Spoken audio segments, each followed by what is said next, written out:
जिस देश में चाय हर गली नुक्कड़ पर मिल जाती है, वहाँ चाय की फ्रेंचाइज खोलना आखिर कितना सक्सेसफुल आइडिया है। दोस्तों, पिछले कुछ दिनों से इंटरनेट पर कई सारे ऐसे वीडियोस वायरल हो रहे हैं जिनमें लोग एमबीए चाय वाला के फ्रेंचाइज ऑनर प्रफुल्ल बिल्लोरे को गालियां देते नजर आ रहे हैं और उन्हें फ्रॉड कंसीडर कर रहे हैं। प्रफुल्ल के खिलाफ 28 से भी ज्यादा एफआईआर की जा चुकी है और देश भर में उनके कई सारे आउटलेट्स बंद हो चुके हैं। लेकिन सवाल यह है कि जिस प्रफुल्ल बिल्लोरे को कुछ महीनों पहले तक लोग अपनी इंस्पिरेशन माना करते थे, वो आज लोगों की आंखों में इतना खटक क्यों रहे हैं? एमबीए चाय वाला सच में एक फ्रॉड है या फिर सिर्फ एक फेल्ड बिजनेस मॉडल का नतीजा? क्या इस पूरी कंट्रोवर्सी के बीच प्रफुल्ल को जेल भी जाना पड़ेगा? आज के इस वीडियो में हम सभी बातों को डिस्कस करने वाले हैं।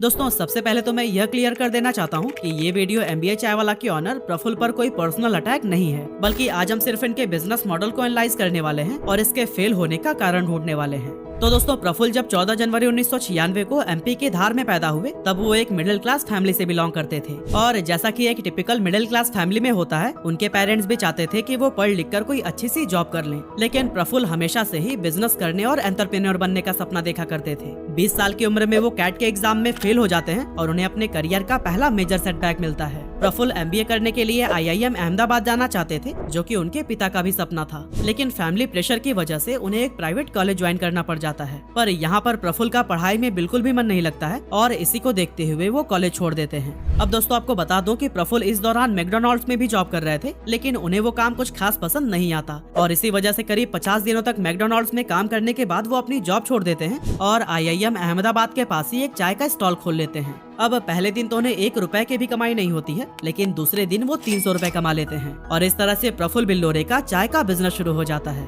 धीरे धीरे वो पॉपुलर होने लगते हैं और उनकी सेल्स हजारों में पहुंच जाती है। अब प्रफुल्ल इसका फायदा उठाते हैं और सोशल मीडिया पर भी अपनी अच्छी खासी ब्रांड आइडेंटिटी बना लेते हैं। साथ ही साथ वो एमबीए चाय वाला का फ्रेंचाइज बिजनेस भी शुरू कर देते हैं, जो कि स्टार्टिंग में बहुत सक्सेसफुल साबित होता है। आज भारत में एमबीए चाय वाला की 100 से भी ज्यादा आउटलेट्स हैं और प्रफुल्ल की पर्सनल नेटवर्थ भी 25 करोड़ से ज्यादा मानी जाती है। साथ ही सोशल मीडिया पर उनकी फैन फॉलोइंग लाखों में है। अब दोस्तों, अगर इस पूरी स्टोरी का कंक्लूजन निकालें तो एक मिडिल क्लास से आने वाला लड़का जिसे अपनी लाइफ में बहुत सारे स्ट्रगल करने पड़ते हैं और जिसका एमबीए का सपना भी पूरा नहीं हो पाता, तो एक दिन अपनी चाय की टपरी लगाता है और इस बिजनेस को इतना बड़ा बना लेता है जितना कोई सोच भी नहीं सकता था। अब हर मिडिल क्लास से आने वाला इंसान प्रफुल्ल बिल्लोरे की इस स्टोरी से कनेक्ट कर पाता है और वो भी प्रफुल्ल की तरह सक्सेसफुल बनना चाहता है। प्रफुल्ल ने सबके दिमाग में ये सवाल डाला कि अगर वो सक्सेसफुल हो सकते हैं तो दूसरे क्यों नहीं। साथ ही उन्होंने मिडिल क्लास से आने वाले यूथ को बिजनेस करने के लिए इंस्पायर भी किया। लेकिन अब बड़ा सवाल ये है कि क्या सच में लोग प्रफुल्ल से इंस्पायर हुए थे? वेल, यहाँ आपके और मेरे ओपिनियन डिफरेंट हो सकते हैं, लेकिन इसका जवाब मैं नहीं में दूंगा, क्योंकि अगर वो सच में प्रफुल्ल के स्ट्रगल और उनकी स्टोरी से इंस्पायर हुए होते तो फिर वो भी प्रफुल्ल की तरह एक छोटे से बिजनेस से सक्सेस की सीढ़ियां चढ़ने की ट्राई करते। पर वो प्रफुल्ल के स्ट्रगल से नहीं, बल्कि उनके सक्सेस और उनके पैसे से इंस्पायर हुए थे। और दोस्तों, यहीं पर प्रफुल्ल लोगों के सामने 2 ऑप्शंस रखते हैं, जो कि मिडिल क्लास से आने वाले यूथ को और भी कंफ्यूज कर देता है। प्रफुल्ल कहते हैं कि या तो आप खुद उनकी तरह स्ट्रगल करते रहें या फिर उनकी फ्रेंचाइजी लेकर पहले दिन से ही कमाई शुरू कर दें। और दोस्तों, ह्यूमन साइकोलॉजी यही होती है कि हम हमेशा आसान रास्ते को ही चूज करते हैं और यहाँ पर भी लोगों ने ऐसा ही किया। लोगों ने बिना सोचे समझे बैंक से लाखों का लोन उठाया और एमबीए चाय वाला की फ्रेंचाइज को खरीद लिया। मार्केट में प्रफुल्ल के नाम की इतनी हाइप क्रिएट हो चुकी थी कि लोग मुंह मांगी रकम देकर एमबीए चाय वाला की फ्रेंचाइज लेना चाहते थे। पर दोस्तों, अगले कुछ ही महीनों में प्रफुल्ल का यह बिजनेस मॉडल एक बहुत बड़ा फेलियर साबित हुआ और लोगों के पैसे डूब गए। लेकिन दोस्तों, प्रफुल्ल का यह बिजनेस लोगों के लिए फेलियर कैसे बना, इसको प्रॉपर समझने के लिए हमें फ्रेंचाइज मॉडल को समझना होगा। तो दोस्तों, अगर हम बात करें फ्रेंचाइज मॉडल की, तो ये 4 टाइप्स के होते हैं। पहला होता है कोको, यानी कि company owned company operated model. इसमें कंपनी फ्रेंचाइजी को ऑन भी करती है और उसके ऑपरेशंस भी कंपनी के हाथों में ही होते हैं, मतलब कि किसी भी थर्ड पार्टी का यहाँ कोई रोल नहीं होता। दूसरा है कोफो, यानी company owned franchise operated model, जहां फ्रेंचाइजी की ओनरशिप तो कंपनी के पास होती है, लेकिन वो उसे किसी थर्ड पार्टी को ऑपरेट करने के लिए देते हैं। तीसरा है फोको, यानी franchise owned company operated model, जिसमें फ्रेंचाइज ओनर उस आउटलेट का मालिक होता है, लेकिन वहाँ के सारे ऑपरेशंस खुद कंपनी हैंडल करती है। और दोस्तों, वही चौथा और आखिरी मॉडल होता है फोफो, यानी कि franchise owned franchise operated model. इसमें कंपनी एक फ्रेंचाइज ओनर को अपनी ब्रांड आइडेंटिटी, लोगो और ऑपरेशनल ट्रेनिंग प्रोवाइड करती है और इसके बदले में एक फिक्स्ड पैसे चार्ज करती है। उसके बाद से फ्रेंचाइज का पूरा जिम्मा उसके ऑनर पर ही होता है और कंपनी उसके प्रॉफिट या लॉस की कोई जिम्मेदारी नहीं लेती। और दोस्तों, एमबीए चाय वाला की फ्रेंचाइज भी फोफो मॉडल पर ही वर्क करती है। एमबीए चाय वाला अपने अंडर 3 टाइप्स की फ्रेंचाइजी ऑफर करती है, जिसमें 150 स्क्वायर फीट की जगह के लिए कियोस्क मॉडल, 300 से 400 स्क्वायर फीट के लिए डाइनिंग मॉडल और 700 से 800 स्क्वायर फीट की जगह के लिए लॉन्ज मॉडल। अब एक कियोस्क मॉडल की कॉस्ट जहां 10 से 15 लाख होती है, तो वहीं लॉन्ज मॉडल की टोटल कॉस्ट करीब 40 लाख रुपए तक आ सकती है। इसमें कंपनी फ्रेंचाइज ओनर को आउटलेट रेडी करके देती है और उन्हें रॉ मटेरियल और मशीन्स भी प्रोवाइड करती है। अब जैसा कि मैंने आपको बताया कि एमबीए चाय वाला की फ्रेंचाइजी लेने के लिए कई सारे लोगों ने बैंकों से लाखों का लोन उठाया और आज वही लोग हैं जो कि सोशल मीडिया पर वीडियोस डालकर आरोप लगा रहे हैं कि एमबीए चाय वाला एक फ्रॉड है। पर दोस्तों यहाँ पर अगर आप गौर से देखेंगे तो यहाँ गलती प्रफुल्ल की नहीं बल्कि उन लोगों की है जिन्होंने बिना सोचे समझे मार्केट की हाइप को देखते हुए एमबीए चाय वाला की फ्रेंचाइजी को खरीद लिया था। एमबीए चाय वाला के बिजनेस मॉडल में पहले दिन से ही फ्लॉज थे, लेकिन लोग उन्हें समझ ही नहीं पाए। अगर प्रफुल्ल का यही बिजनेस चाय की बजाय कॉफी, बर्गर या फिर पिज्जा का होता तो शायद ये इतनी बुरी तरह से फेल नहीं होता, लेकिन प्रॉब्लम खुद चाय के बिजनेस में थी।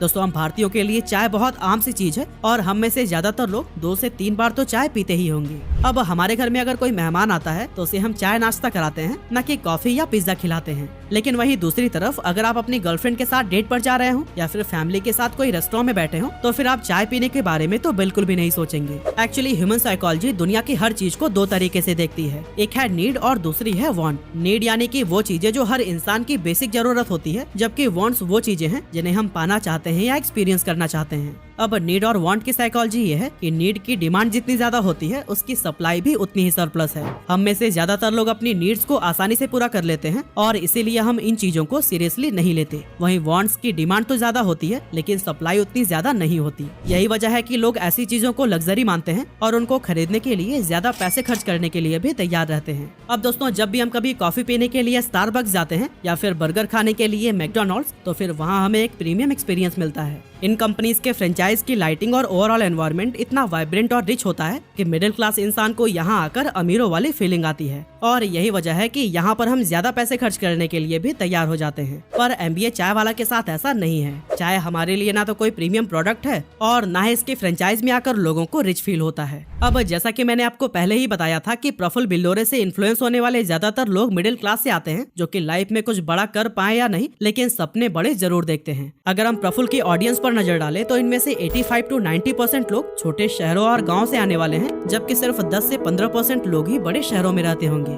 छोटे शहरों से आने वाले ये लोग नुक्कड़ पर मिलने वाली चाय पीना पसंद करते हैं, जिसकी कीमत 5 से 10 रुपए होती है। लेकिन एमबीए चाय वाला उसी चाय को 50 से 100 रुपए में बेच रहा है, जो कि मिडिल क्लास के हिसाब से एक प्रीमियम कैटेगरी का प्रोडक्ट बन जाता है। अब प्रफुल्ल बिल्लोरे की स्टोरी से इंस्पायर होकर लोग शुरुआत में 1-2 बार ये देखने तो जरूर आते हैं कि एमबीए चाय वाला में आखिर खास क्या है, लेकिन मिडिल क्लास इंसान 50 से 100 रुपए की चाय पीने हर रोज नहीं आने वाला। अब दोस्तों, शार्क टैंक इंडिया देखने के बाद आप यह तो समझ ही गए होंगे कि कोई भी ब्रांड तभी सक्सेसफुल हो सकता है जब उसके पास कोई यूएसपी यानी कि यूनिक सेलिंग पॉइंट हो। सिंपल वर्ड्स में कहूँ तो जब भी किसी ब्रांड के पास कुछ ऐसा होता है जो कि उनके कॉम्पिटिटर्स के पास नहीं है, तो लोग अपने आप ही उस ब्रांड की ओर अट्रैक्ट होने लगते हैं। लेकिन दोस्तों, चाय के बिजनेस में क्या यूएसपी हो सकती है? और कोई सेम टेस्ट की चाय 10 रुपए की जगह कैफे में आकर 50 रुपए की क्यों ही पिएगा? एमबीए चाय वाला के पास सिर्फ एक ही यूएसपी है और वो है प्रफुल्ल बिल्लोरे और उनकी स्टोरी। मतलब कि एमबीए चाय वाला की पूरी ब्रांड आइडेंटिटी ही प्रफुल्ल की पर्सनल ब्रांडिंग से जुड़ी हुई है और ऐसे बिजनेसेस लॉन्ग रन में सक्सेसफुल नहीं हो सकते। अब अगर हम इसे एक एग्जांपल से समझें तो एमआरएफ के स्टिकर वाले बैट की पहचान सचिन तेंदुलकर और उनके शानदार खेल से है, लेकिन अगर वहीं जसप्रीत बुमराह एमआरएफ के बल्ले से खेले तो फिर उसमें कोई भी इंटरेस्ट नहीं लेगा। सेम हमें एमबीए चाय वाला के फ्रेंचाइज के साथ भी देखने को मिलता है। प्रफुल्ल बिल्लोरे के चेहरे के साथ तो इनकी आउटलेट्स चल जाती है, लेकिन लॉन्ग रन में फ्रेंचाइज ऑनर इसे प्रॉफिटेबल नहीं बना पाते हैं। सोशल मीडिया पर वीडियोस बनाकर एमबीए चाय वाला के फ्रेंचाइज ऑनर प्रफुल्ल को अब्यूज कर रहे हैं और उन पर आरोप लगा रहे हैं कि उन्होंने ज्यादा प्रॉफिट के सपने दिखाकर लोगों को इन्फ्लुएंस किया और उनके साथ फ्रॉड किया है।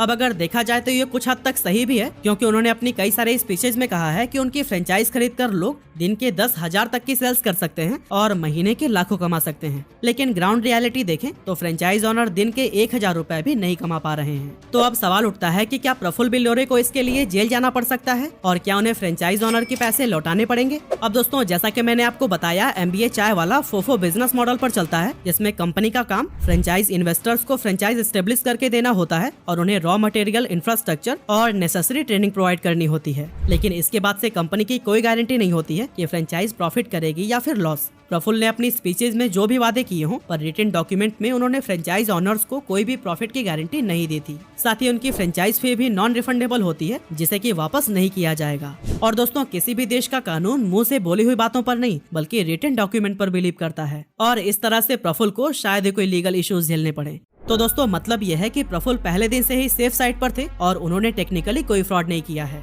इन्वेस्टर्स ने ज्यादा प्रॉफिट के लालच में मार्केट की हाइप को देखते हुए MBA चाय वाला की फ्रेंचाइज खरीदी और खुद का ही लॉस करा बैठे। तो दोस्तों, इस पूरे सिनारियो से हमें यही सीखने को मिलता है कि हमें कभी भी इमोशन में आकर कोई भी चीज नहीं खरीदनी चाहिए। इन्वेस्टमेंट चाहे किसी भी प्रकार का हो, हमें उसमें पैसे लगाने से पहले कंप्लीट रिसर्च करनी चाहिए, एक्सपर्ट्स की राय लेनी चाहिए, और सबसे जरूरी, हमें किसी के द्वारा कही गई बातों पर आंख बंद करके भरोसा नहीं करना चाहिए। और यही एक सक्सेसफुल एंटरप्रेन्योर की क्वालिटी होती है। बाकी आप आज तक MBA चाय वाला के आउटलेट पर गए हैं या फिर नहीं, और अगर गए हैं तो वहाँ आपको क्या खास लगा, कमेंट करके जरूर बताइए।